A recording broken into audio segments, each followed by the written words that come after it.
Halo, kami dari kelompok 14 ingin mempresentasikan mengenai audit sektor publik dan tatanan kelembagaan sebagai untuk memenuhi syarat tugas proyek dari mata kuliah manajemen audit dengan dosen pengampu Pak Henry Yanyale.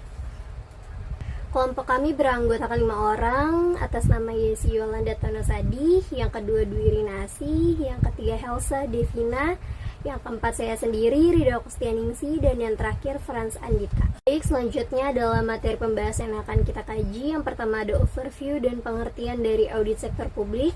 Yang kedua ada tujuan audit sektor publik. Yang ketiga ada standar dan jenis dari audit sektor publik. Yang keempat ada objek dan dasar hukum dari audit sektor publik. Yang kelima ada metodologi pemeriksaan keuangan sektor publik. Dan yang terakhir ada tatanan kelembagaan. Baik, kita langsung saja masuk ke pembahasan materi yang pertama mengenai overview dan pengertian dari audit sektor publik. Audit sektor publik merupakan proses pemeriksaan atas pengelolaan keuangan negara dan kinerja instansi pemerintah untuk menjamin sebuah transparansi dan akuntabilitas. Dilakukan oleh lembaga resmi seperti BPK atau Inspektorat Daerah.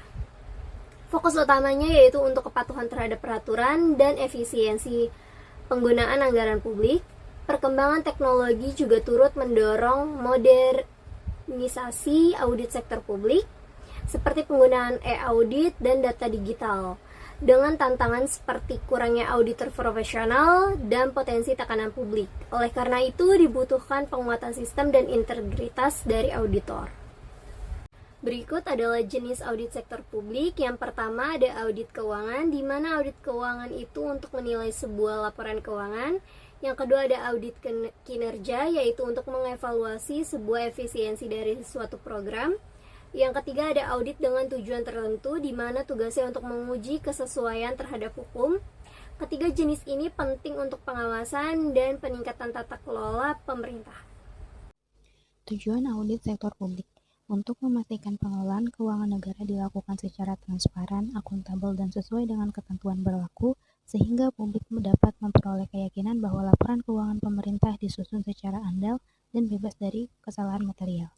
Selain itu, audit turut mengevaluasi efisiensi dan efektivitas pelaksanaan program pemerintah guna menilai apakah penggunaan anggaran mendukung pencapaian sasaran pembangunan secara optimal. Audit juga berfungsi sebagai mekanisme kontrol sosial untuk mencegah penyimpangan dana publik, menjadi landasan perbaikan sistem tata kelola, dan meningkatkan keterbukaan dalam birokrasi pemerintahan. Standar dan jenis audit sektor publik.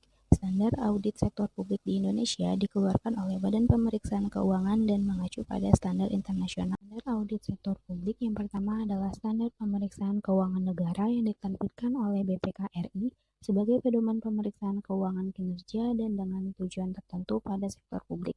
Yang kedua adalah International Standard of Supreme Audit Institution, yaitu dikeluarkan oleh International Organization of Supreme Audit Institute sebagai acuan tambahan lembaga pemeriksaan seperti BPK untuk menjaga mutu pemeriksaan dan agar hasil audit dapat dibandingkan secara global.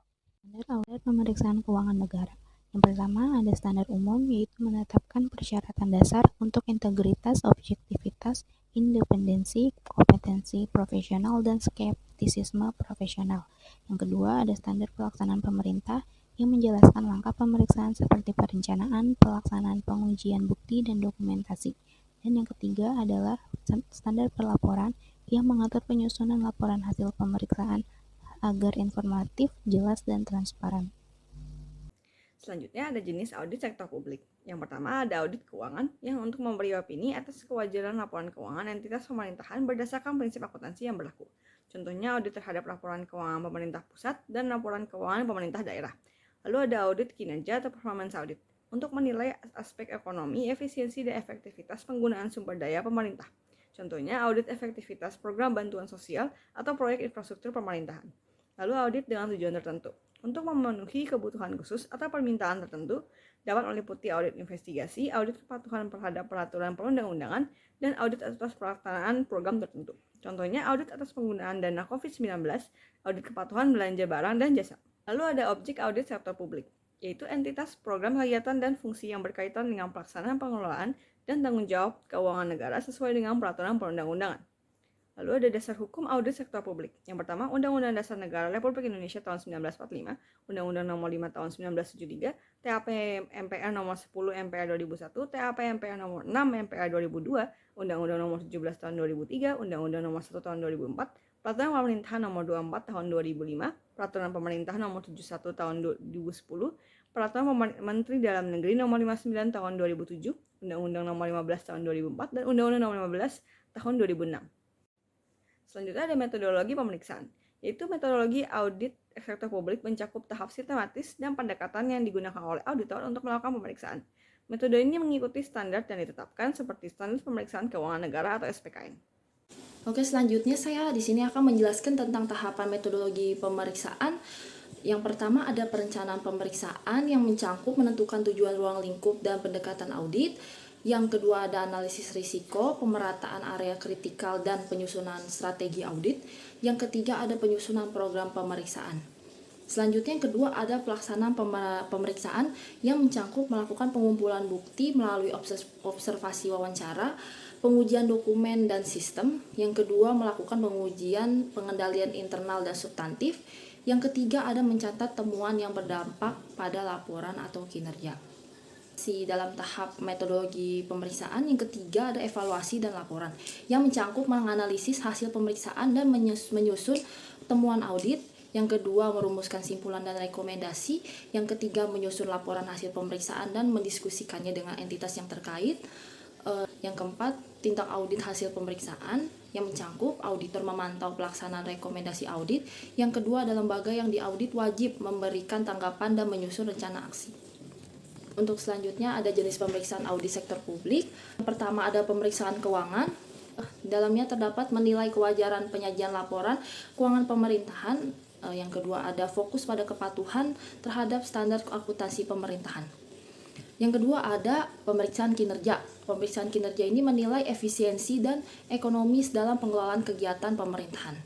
Yang ketiga ada pemeriksaan dengan tujuan tertentu, yang isinya terdapat pemeriksaan khusus atau isu strategis, investigasi dugaan penyimpangan, atau evaluasi proyek tertentu. Untuk bagian tatanan kelembagaan audit sektor publik, yang pertama ada BPK. BPK ini merupakan lembaga negara independen yang bertugas melakukan pemeriksaan atas pengelolaan keuangan negara. Hasil auditnya juga dilaporkan pada DPR, DPD, dan DPRD. BPK ini memiliki wewenang memeriksa semua instansi pemerintahan pusat, BUMN atau BUMD, serta lembaga lain yang menerima dana dari APBN atau APBD. Selanjutnya akan dilanjutkan oleh teman saya, Franz. Baik, selanjutnya kita akan melanjutkan mengenai tataan kelembagaan audit sektor publik. Yang kedua yaitu aparat pengawasan intern pemerintahan atau APIP, yang meliputi dari Inspektorat Jenderal di kementerian atau lembaga, Inspektorat Daerah di Pemda, dan unit pengawasan lainnya, yang berfokus pada audit internal, pembinaan, pengawasan, dan pencegahan korupsi di lingkungan masing-masing instansi. Baik, selanjutnya kita akan melanjutkan mengenai tataan kelembagaan audit sektor. Yang ketiga adalah BPKP, yaitu adalah Badan Pengawasan Keuangan dan Pembangunan, merupakan APIP pusat yang memiliki tugas khusus dalam pengawasan, asistensi, evaluasi, dan pendampingan pembangunan, yang mendukung pemerintah dalam penguatan tata kelola dan manajemen risiko keuangan. Yang berikut ini adalah tantangan dan harapan. Tantangannya yaitu adalah keterbatasan SDM auditor, konflik kepentingan, dan budaya organisasi. Harapannya, peningkatan integritas, transparansi, dan kapabilitas kelembagaan audit. Berikut ini, sekian presentasi dari kelompok kami. Kurang lebihnya mohon maaf. Terima kasih.